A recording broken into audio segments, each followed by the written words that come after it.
everyone. Thanks for checking out the blog today. We have a special treat, something that I really want you to look into, click below, and know all about. We're talking about Lifehouse Ministries from here in Washington, an organization that is doing great things for the people around here, for teen moms and women that are in transition, homeless women with families and without families. They're really making a big difference. So I want you to check out Hanna's story about Lifehouse Ministries and her life on the streets. Check it out.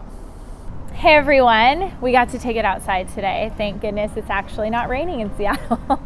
But I'm here with Hanna, and she has a lot to talk about today. She's lived a lot of life in not very many years.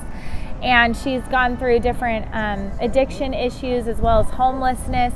And I want her to just share your story. I believe it's going to help a lot of you out there. So Hanna, thank you first of all so much for being so transparent and sharing your story. No problem. Can you tell us where kind of it all started? I'm assuming you didn't just one day say, I want to be addicted to drugs. Yeah, I think it all started when I was 13.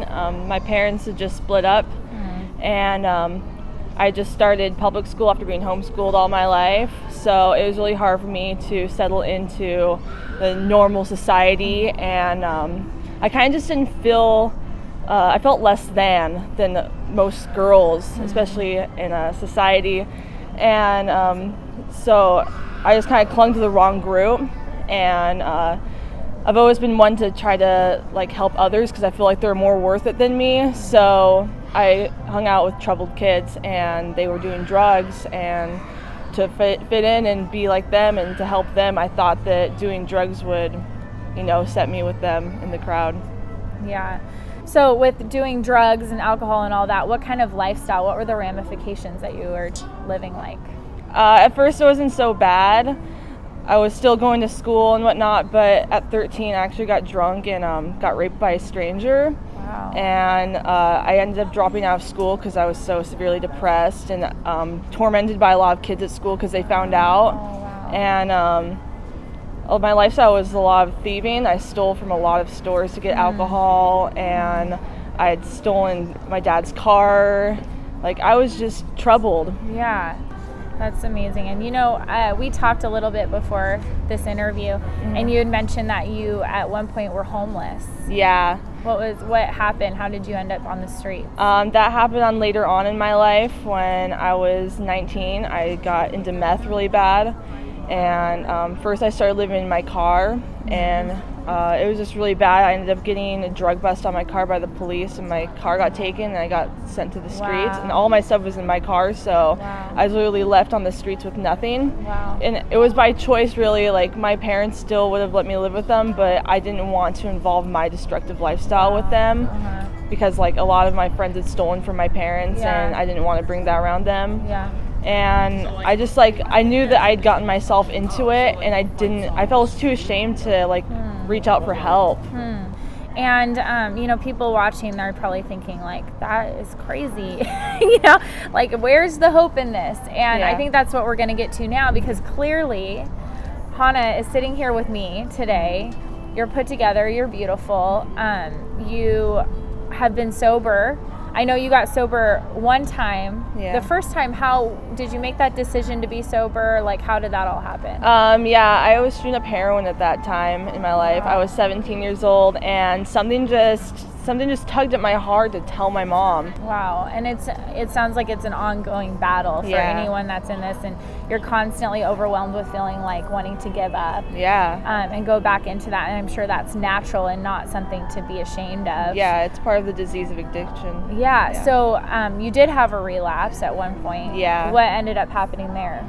I was almost 2 years sober, and I just got really burnt out. I stopped going to 12-step programs. I stopped connecting with people, and I just kind of clung on to people that were doing bad things again, and just led me right back to it. And it progressed. I first smoked weed, and then I drank, and then I just went straight to meth.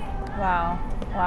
And so now it's been, I think you said how long? 5 months. 5 months since you've been clean. What was the difference? Because I can see in you this kind of passion to succeed and to stay sober and to have, your purpose fulfilled in life. Yeah. I believe we all have a purpose, whether we feel like we don't or not. I believe everyone has a purpose. Yeah. So what's the difference this time? A couple really good support systems, and they're all they believe in God, and they have all been on my side and praying for me. Awesome. And I know there's a specific organization that really has you felt connected to. What's the name of that organization? Lifehouse Ministries. Lifehouse Ministries. Yeah. Awesome. And I just learned about Lifehouse Ministries as well. And I'm going to give you more information after this interview about how to reach out. Maybe you want to reach out to them because you're in a situation like Hanna and you need that support. Or maybe you want to donate or get involved, volunteer, whatever it is, because it is an amazing, amazing organization. And I do just want to honor you too for the effort that you've put in to stay in community. She rides the bus. How long's the bus ride? 2 hours. Yeah. Okay. Oh my gosh, that's way longer.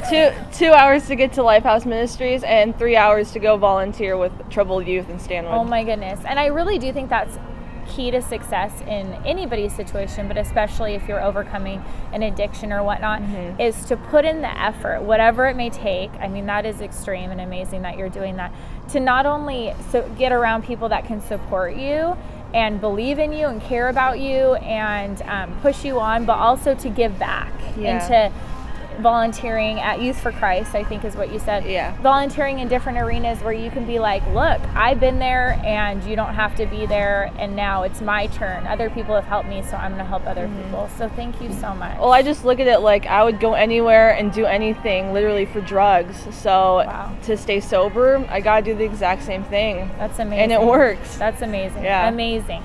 So that's a great note to end on. That is powerful. Well, thank you so much for checking out the amazing interview with Hanna right here. And I'm going to give you more information about Lifehouse Ministries and other resources that you can have if you're going through an addiction right now.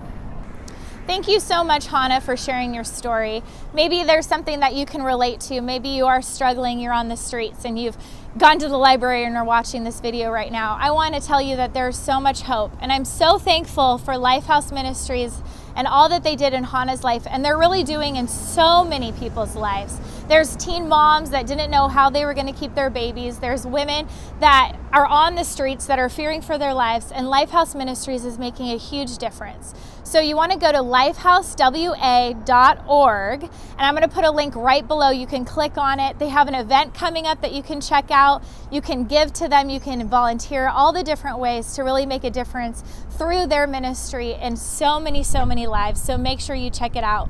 Also, quick shout out to the Giving Keys. I'll also put a link to the Giving Keys. I am all about, and they didn't ask me to do this, I am all about the Giving Keys, thegivingkeys.com, because these keys are made by people that are homeless, trying to get back on their feet, that are getting out there and deciding that they aren't going to live on the streets anymore, that they're going to go out and do big things in their lives. So definitely check out the Giving Keys, and it's cool jewelry, in my opinion. So thanks so much. Check those two things out, and we'll see you next week.